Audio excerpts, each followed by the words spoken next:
You know that feeling when you're trying to describe something, but it's just too big for words? Or when you're trying to hold on to a memory that's starting to fade? Well, today, we're diving into a really fascinating idea. What if you could actually map those things? It's a huge question, right? I mean, how do you even begin to chart the things that seem to resist being mapped at all? Things like, think about it, trying to map a glacier. This massive, ancient thing of ice that's literally unmaking itself right in front of you. It's melting faster than you can even draw the lines. Or how about silence? You know, the kind that follows a last breath? It's a quiet, so heavy, so profound, it feels like it contains absolutely everything and nothing all at once. Or that unbridgeable space that can just open up between two people, even when you're sitting in the very same room. How do you map that? And how in the world do you chart the space that a loved one still takes up in a family, in a home, when they've been disappeared, when their physical coordinates are just gone? And finally, what about a shared trauma, like a pandemic, an ongoing loss that for so many of us still feels like it has no clear endpoint? How do we begin to map that experience? Okay, so let's get into this. Our source material introduces us to 5 incredible people who actually took on these impossible challenges. They are the new cartographers, and they decided to draw the maps anyway. So you've got a glaciologist watching her life's work literally melt away, a chef who keeps her son's memory alive through the food he loved, a composer, a mathematician, an architect. These 5 people, they'll never meet, but they're all connected by the same profound work, using the tools of their own professions to chart the unmappable.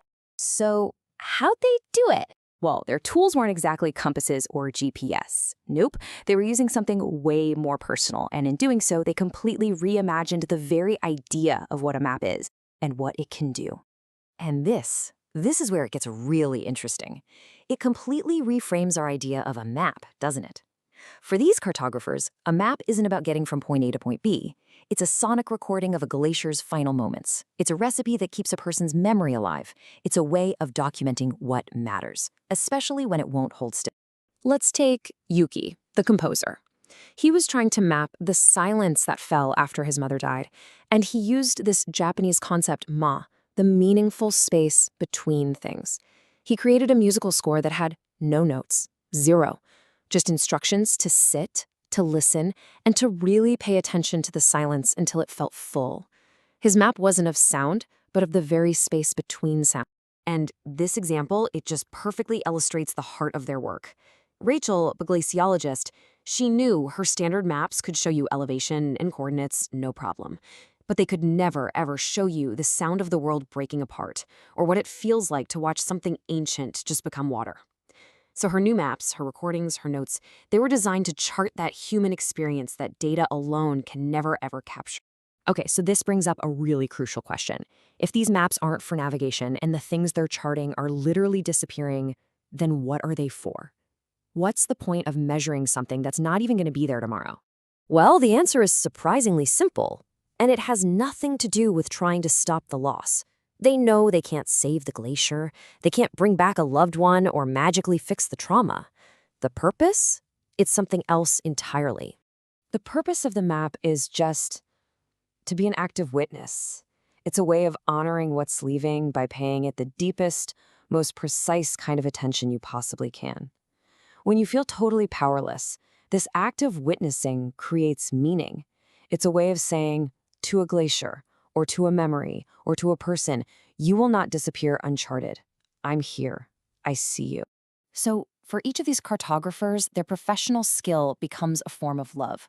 Rachel's obsessive measurements are like a love letter to something that's leaving. Elena's recipes are her way of keeping her son present at the dinner table. James's blueprint for a memorial acknowledges that some voids can never, and should never, be filled. Their precision, it becomes a kind of prayer. So what's the ultimate takeaway from all this beautiful, heartbreaking work? Why does mapping loss actually matter to us, in a world where things are always changing and disappearing? Well, the first thing they all learn is that the maps themselves, they're not really the point.